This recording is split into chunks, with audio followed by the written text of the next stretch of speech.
Alhamdulillah, nahmaduhu ta'ala wa huwal hamidul majid, wa nashkuru azza wa jalla syukran yastaujibul mazib.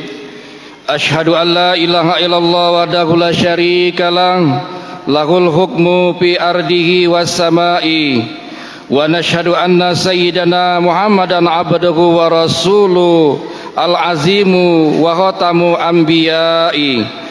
Allahumma salli wa sallim ala sayyidina Muhammad wa ala alihi wa ashabihi wa man tabi'ahum bi ihsanin ila yaumiddin.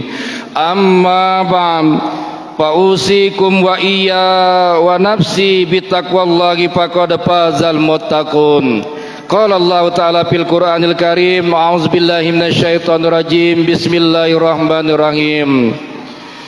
Wa may yattaqillaha yaj'al lahu makhraja wa yarzuqhu min haitsu la yahtasib. Qala Nabi sallallahu alaihi wasallam, ittaqillaha haitsu ma kunta wa asbi sayyi'atal hasanata tamhuha wa khuluqin nas bi khuluqin hasan. Ma'asyiral muslimin jamaah salat Jumat rahimakumullah. Marilah pada kesempatan yang begitu penuh berkah dan kemuliaan pada hari ini, kita dengan tiada hentinya mengucapkan alhamdulillah sebagai puji syukur kita kepada Allah Subhanahu wa taala yang sampai saat ini dan detik ini masih memberikan kita berbagai macam kenikmatan. Di antara nikmat itu adalah nikmat iman, nikmat Islam, nikmat sehat dan juga nikmat kesempatan, sehingga kita dapat kembali hadir berkumpul di masjid yang sama-sama kita cintai ini dalam rangka menunaikan salah satu kewajiban kita kepada Allah untuk menunaikan ibadah salat Jumat berjamaah. Mudah-mudahan langkah kaki kita dari rumah menuju ke masjid ini, yang pertama Allah naikkan derajat kita di sisi Allah Subhanahu wa taala. Yang kedua, semoga Allah hapuskan dosa-dosa dan kesalahan kita kepada Allah Subhanahu wa taala. Hadirin ma'asyiran rahimakumullah. Kemudian dalam kesempatan ini mari kita berselawat kepada baginda Nabi besar Muhammad sallallahu alaihi wasallam dengan mengucapkan Allahumma sholli ala sayyidina Muhammad. Semoga selawat dan salam yang kita bacakan tersampaikan kepada beliau, panutan hidup kita, suri tauladan kita, baginda Nabi besar Muhammad sallallahu alaihi wasallam. Tentunya juga semoga tersampai kepada keluarganya, kepada kerabat, sahabat serta pengikut-pengikutnya, dan insya Allah sampailah kepada kita semua yang sampai pada hari ini dan saat ini. Semoga selalu setia dan istiqomah menjadi umatnya, yang mudah-mudahan pada harapannya kita nanti pada hari kiamat akan berhak mendapatkan syafaatnya. Selanjutnya dari mimbar ini khotib mengingatkan dan mengajak kepada kita semua, wabil khusus kepada diri khotib pribadi, marilah kita terus menerus meningkatkan kualitas dan kuantitas keimanan serta ketakwaan kita kepada Allah Subhanahu wa taala, sebagaimana ulama kita mengatakan takwa itu adalah imtisalil awamirillah wa ijtinabun nawahi sirran wa alaniyah, yaitu melaksanakan segala perintah-perintah Allah, melaksanakan ketaatan-ketaatan hanya kepada Allah, dan menjauhi segala apa-apa yang dilarang oleh Allah Subhanahu wa taala. Ma'asyiral muslimin rahimakumullah. Ada kisah menarik yang perlu kita renungkan bersama, bahwa sebenarnya dosa dapat menggelapkan hati sehingga tidak dapat lagi menerima kebenaran dan nasihat. Suatu ketika Sa'labah bin Khatib datang menemui Rasulullah SAW mengeluhkan tentang tekanan ekonomi yang dideritanya. Ia memang miskin pada saat itu, namun ia masih rajin ke masjid untuk sholat berjamaah.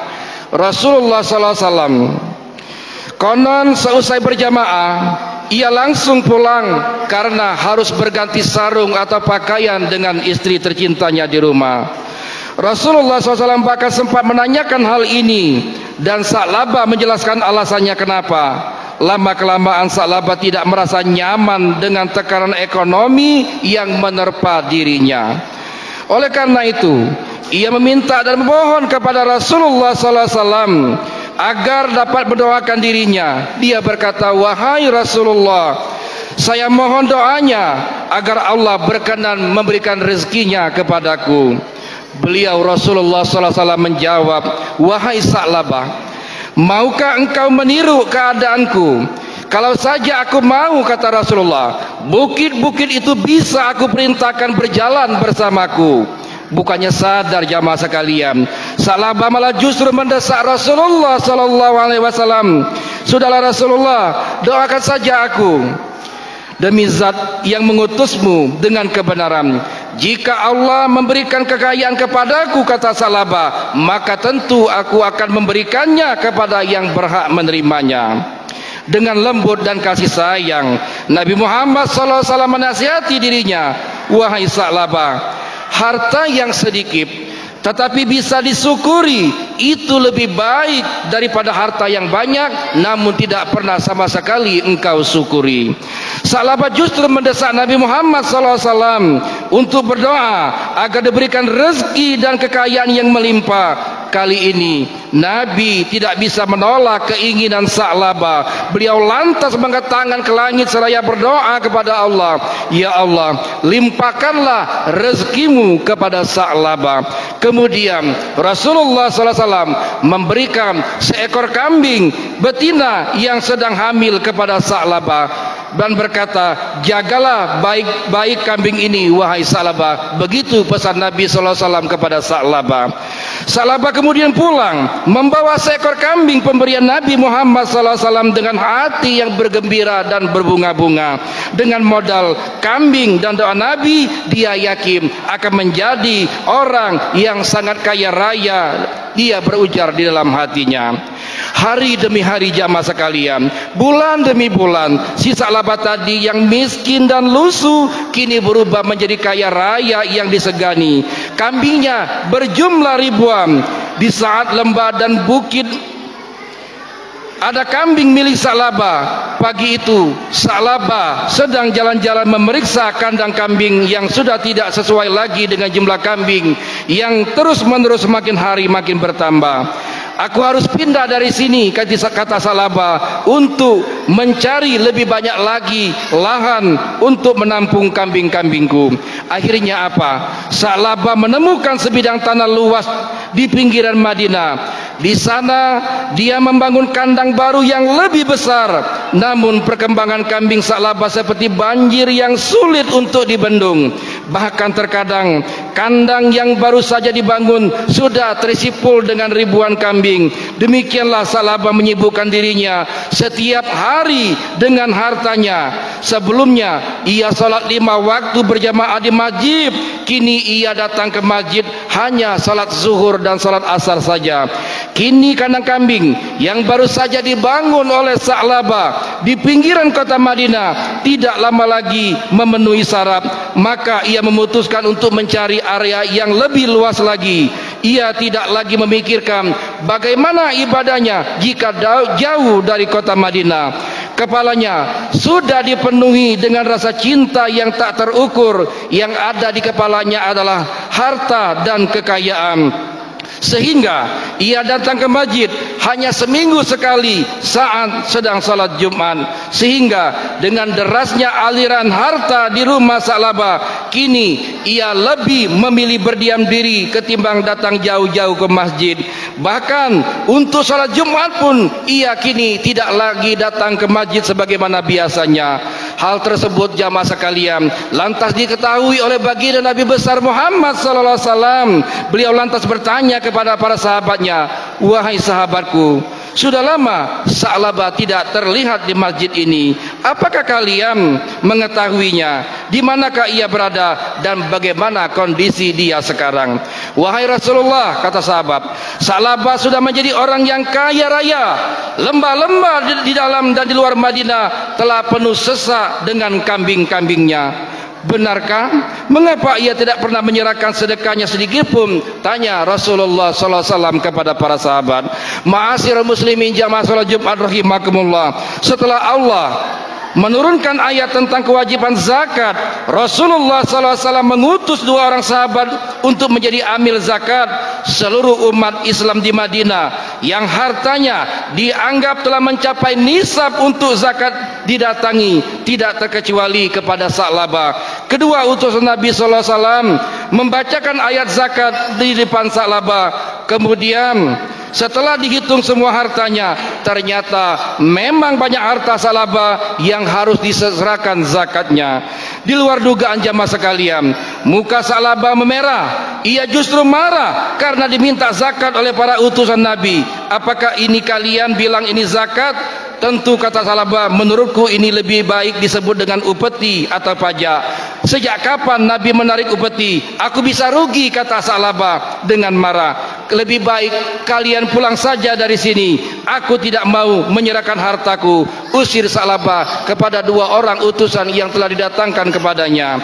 Kedua utusan tersebut lantas kembali menemui Nabi SAW dan menceritakan semua perbuatan Salabah. Beliau tentu saja berduka atas sikap seorang sahabat yang dulunya rajin beribadah saat ia miskin, tetapi apa? Setelah ia sukses kaya raya, ia justru terpengaruh oleh hartanya. Sungguh celakalah Salabah, ujar Nabi Muhammad SAW. Kemudian Allah Subhanahu wa taala menurunkan sebuah ayat yang menjelaskan ciri-ciri orang-orang munafik, yaitu terdapat di dalam surat At-Taubah ayat 75 dan 78. A'udzubillahi minasyaitonirrajim. Wa minhum man ahadallahu la in atana min fadlihi lanasaddaqana wa lakunanna minas solihin.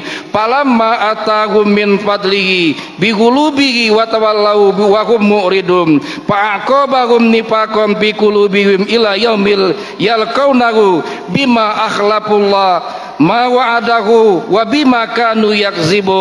Alam ya'lamu annallaha ya'lamu sirrahum wa najwahum wa anallaha allamul ghuyub. Di antara mereka ada orang yang telah berjanji kepada Allah Subhanahu wa taala, sungguh jika ia memberikan sebagian dari karunia kepada kami, niscaya kami akan benar-benar bersedekah dan niscaya kami benar-benar termasuk orang yang soleh. Akan tetapi ketika Allah menganugerahkan kepada mereka sebagian dari karunia-Nya, mereka menjadi kikir dan berpaling seraya menjadi penentang kebenaran. Maka akibat kekikiran itu, dia menanamkan kemunafikan dalam hati mereka sampai pada hari mereka menemuinya, karena mereka telah mengingkari janji yang telah mereka ikrarkan kepadanya. Dan juga karena mereka selalu berdusta. Tidakkah mereka mengetahui bahwa Allah mengetahui rahasia dan bisikan mereka, dan bahwa sesungguhnya Allah mengetahui segala yang gaib.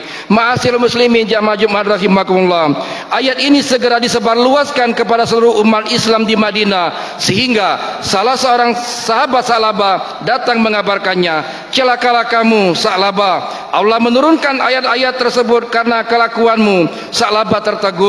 Ia baru menyadari bahwa nafsu telah lama memperbudaknya. Kini ia segera menghadap Nabi dengan membawa zakat dari seluruh harta kekayaannya. Tetapi apa? Rasulullah SAW tidak mengatakan apa-apa kecuali hanya sepatah kata, karena kedurhakaanmu Allah melarangku untuk menerima zakatmu wahai Salabah. Rasulullah SAW mengambil segenggam tanah lalu memercikkan kepada kepala Salabah, ini perumpamaan amalmu selama ini sia-sia. Begitu kata Rasulullah SAW. Salabah kembali ke rumahnya dengan perasaan yang tak terkira, hingga suatu hari ada kabar bahwa Nabi telah wafat. Ia semakin sedih karena penyesalannya tidak diterima oleh Nabi hingga beliau sampai wafat. Salabah pun mencoba mendatangi Khalifah Abu Bakar sebagai pengganti Nabi. Ia datang membawa zakatnya. Abu Bakar hanya berkata, Rasulullah SAW tidak mau menerima zakatmu, bagaimana aku bisa menerima zakatmu wahai Salabah? Demikian pula pada masa Khalifah Umar bin Khattab, Salabah berusaha memberikan zakatnya, tetapi Umar juga tidak mau menerimanya, sama seperti Nabi dan Abu Bakar yang tidak sudi menerima zakat dari Salabah. Bahkan Khalifah Utsman bin Affan juga tidak sudi menerima zakat dari Salabah, karena Rasulullah SAW, Abu Bakar dan Umar pun tidak mau menerima zakat dari Salabah. Hadirin jamaah Jumat yang dimuliakan oleh Allah Subhanahu wa taala, diriwayatkan dari Jabir Abdullah radhiyallahu anhu yang menuturkan bahwa Rasulullah sallallahu alaihi wasallam bersabda, ittaquz zulma fa inna zulma zulmatu yaumal qiyamah wattaqus syaha fa inna syuha ahlaka min kana qablakum. Jauhilah kezaliman oleh kalian, karena perbuatan zalim adalah kegelapan yang bertumpuk-tumpuk pada hari kiamat. Dan jauhilah sifat kikir, karena ia telah membidasakan orang-orang sebelum kalian. Hadirin jamaah salat Jumat rahimakumullah, demikianlah khutbah singkat yang dapat khotib sampaikan pada kesempatan siang hari ini. Sebagai bahan kesimpulan dari uraian khutbah yang saya sampaikan, yang pertama, dari kisah Salabah ini harus kita menyadari, apapun status sosial kita dan ekonomi kita dalam kehidupan kita, mau miskin mau kaya, mari kita istiqomahkan hati kita untuk tetap rajin dan taat beribadah kepada Allah Subhanahu wa taala. Yang kedua, apabila nanti kita dikaruniakan oleh Allah Subhanahu wa taala berupa harta, pangkat, jabatan ataupun kekayaan, mari kita syukuri itu semua dan sadarilah semua itu adalah titipan dari Allah Subhanahu wa taala. Yang namanya titipan suatu saat pasti akan dicabut dan ditarik kembali oleh pemilik yang menitipkan kepada kita. Oleh karena itu mari kita selalu senantiasa bertakwa kepada Allah, walaupun kita miskin ataupun kaya. Semoga Allah SWT selalu memberikan taufik dan hidayahnya kepada kita, agar kita selalu berhati-hati dan selalu berada di jalannya, sehingga apapun kondisi ekonomi dalam kehidupan kita, kita tetap kembali dan taat dalam beribadah di jalan Allah Subhanahu wa taala. Amin ya rabbal alamin. Barakallahu li wa lakum fil Qur'anil azim, wa nafa'ani wa iyyakum bima fihi minal ayati wa zikril hakim, wa taqabbala minni wa minkum tilawatahu innahu was-sami'ul alim. Aqulu qawli hadza wa astaghfirullahal azim li wa lakum wa lisairil muslimina wal muslimat wal mu'minina wal mu'minat fastaghfiru innahu huwal ghafurur rahim. Allahumma salli ala Sayyidina Muhammad wa ala ali Sayyidina Muhammad.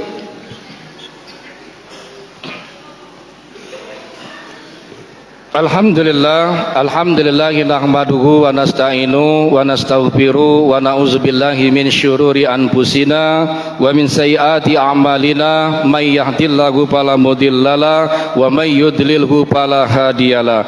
Asyhadu an la ilaha illallah wahdahu la syarikalah wa asyhadu anna Muhammadan abduhu wa rasuluh la nabiyya wa la rasula ba'da. Allahumma shalli ala Sayyidina Muhammad wa ala ali Sayyidina Muhammad. Amma ba'du fa ya ibadallah, usikum wa nafsi wa iyaya bittaqwallahi faqad fazal muttaqun. Qala Allah ta'ala fil Qur'anil Karim wa huwa asdaqul qailin. A'udzubillahi minasyaitonir rajim. Bismillahirrahmanirrahim. Ya ayyuhallazina amanu taqullaha haqqa tuqatih wa la tamutunna illa wa antum muslimun. Wa qala Allah ta'ala aidan, ya ayyuhallazina amanu wa qulu qawlan sadida yuslih lakum a'malakum wa yaghfir lakum dzunubakum wa may yuti'illaha wa rasulahu faqad faza fawzan azima. Wa alamu annallaha amarakum bi amrin bada'a fihi bi nafsi wa sanna bi malaikati musabbihati bi qudsi. Faqala Allah ta'ala wa lam yazal qailan alima innallaha wa malaikatahu yusalluna 'alan nabi ya ayyuhalladzina amanu sallu 'alaihi wa sallimu taslima.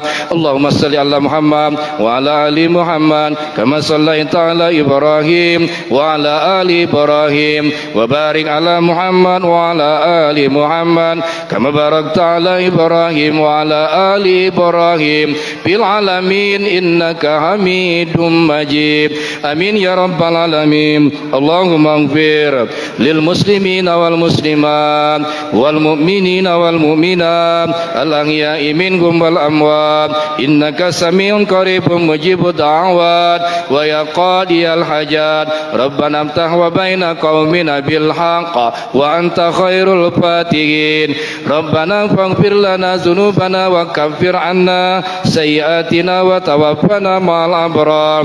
Rabbana atina min ladunka rahmatan wa hayyi' lana min amrina rasyada. Rabbana zalamna anfusana wa illam taghfir lana wa tarhamna lanakunanna minal khasirin.